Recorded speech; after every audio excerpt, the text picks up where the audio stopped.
All right, Kinderlach. So today we're going to be reading a story from the book known as The Stories of the Rebbe, written by Rabbi Avraham Ohio. This story is entitled "The One Document That Saved Many Jews." I think it's a beautiful story. It's very powerful, and I'm excited to share it. Here we go.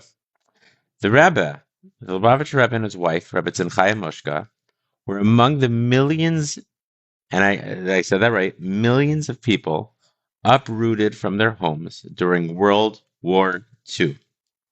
They were forced to wander from place to place. While on the run, the Rebbe and the Rebbetzin spent some time in Berlin and then eventually in Paris, in France.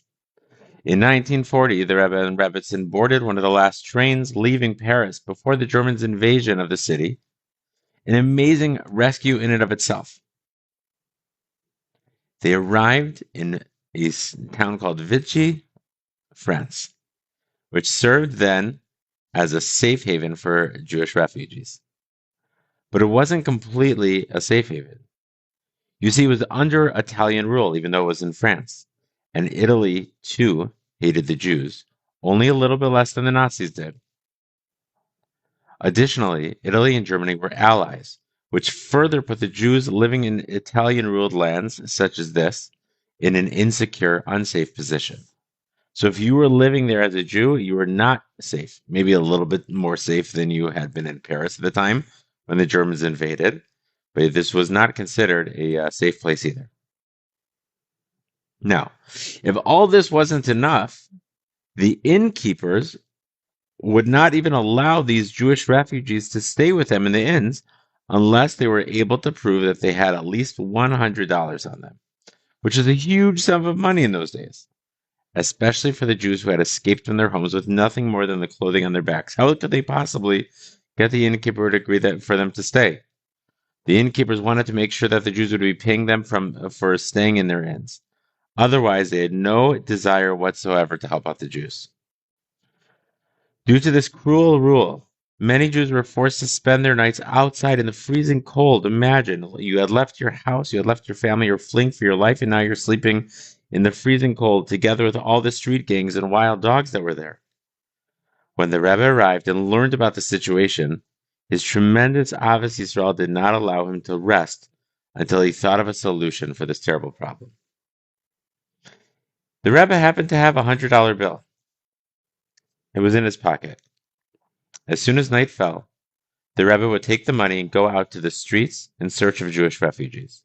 When he found one, he would take that $100 and hand the money over to him and direct him to the nearest inn, where the Jew would spend the night. The Jew would arrive at the inn and show the innkeeper that he had the $100, and the innkeeper would give him the room and said, "Okay, I see that you can pay." About a half hour later, the Rebbe would meet up with this person outside the inn, and the person would return the money to him. Then the Rebbe would make his way to the next Jewish refugee and give him the $100, so that he too could get a room to sleep in that night.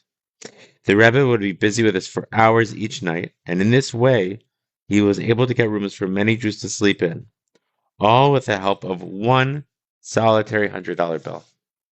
Sometimes when we think about stories of tzaddikim, of gedolim, we wait for the miracle stories, the things that are unbelievable, and yes, they're beautiful. But sometimes it's about thinking about every Jew and whether or not they have a place to sleep that night. I want to share one other story that's very similar to this, or that shares a similar message, also from the Lubavitcher Rebbe, but this time it's about his wife, Rebbetzin Chaim Moshka, excuse me. This story is really, really beautiful, and also teaches the lesson about worrying about every single Jew and making sure they have a place to live. Listen to this. Rebbetzin Chaim Moshka, the Rebbe's wife, was a very great tzaddikus. By the way, this is also from the same book, in case you want to look it up for yourself.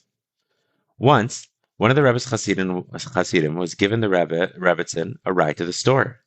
They drove for a few minutes. But when they reached a certain street, they found that it was blocked. A huge truck stood in their way, and a few workers were carrying furniture and boxes down from one of the buildings into the truck. Apparently, they had been hired to empty the contents of one of the apartments on the street. Seeing that they couldn't go through, the Chassid wanted to turn his car around and find an alternate route to the store, But the Rebbetzin said, hold on one second. She stopped him.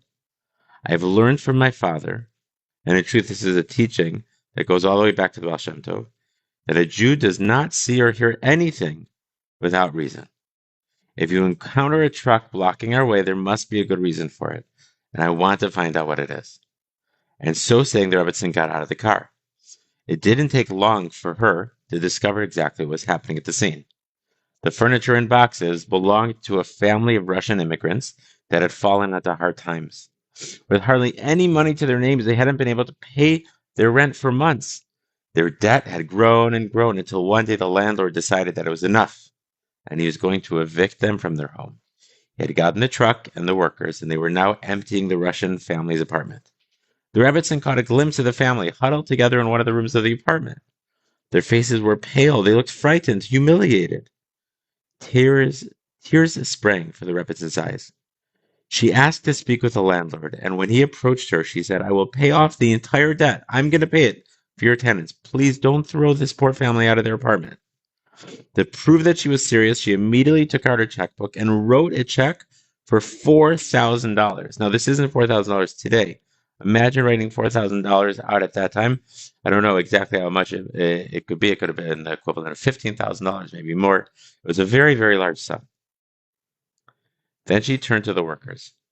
Please return all the furniture back to the apartment, she told them. The tenants are going to be staying here after all. Only after she saw with her own eyes that the workers were following her instructions did she get back into the car to continue on her way to the store. One of the very, very deep teachings that our tzaddikim teach us, children, kinderlach, is that another Jew's gashmias, their physical life, their comfort, is your ruchnis, is your spirituality. Our job to serve Hashem is so, so, so holy when we do it in a way that we're taking care of another Jew. Whether it's sleeping in a bed for another night, whether it's food to eat, whether it's a smile on their face. You can't imagine how much joy this brings to the Eibishter. Have a good day and see you tomorrow.